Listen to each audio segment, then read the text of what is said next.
శరన్నవరాత్రుల్లో 6 రోజు అమ్మవారు కమలాలను 2 చేతులతో ధరించి అభయ వరదహస్తముద్రలను ప్రదర్శిస్తూ గజరాజు సేవిస్తూ ఉండగా శ్రీ మహాలక్ష్మి రూపంలో దర్శనమిస్తుంది.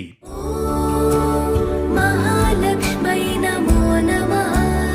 ఓం విష్ణుప్రియాయై నమో నమః. మహాలక్ష్మీదేవి సర్వమంగళకారిణి, ఐశ్వర్యప్రదాయిని, అష్టలక్ష్ముల సమిష్టి రూపమే మహాలక్ష్మి. ఈమె క్షీరాబ్ది పుత్రిక. డోలాసురుడనే రాక్షసుణ్ణి సంహరించిన దేవత మహాలక్ష్మి. శక్తిత్రయంలో ఈమె మధ్యశక్తి. లక్ష్మీం క్షీర సముద్రరాజతనయాం శ్రీరంగధామేశ్వరీం దాసీభూత సమస్తదేవవనితాం లోకైక దీపాంకురాం శ్రీమన్మంద కటాక్షలబ్ధ విభవద్ బ్రహ్మేంద్ర గంగాధరాం త్వాం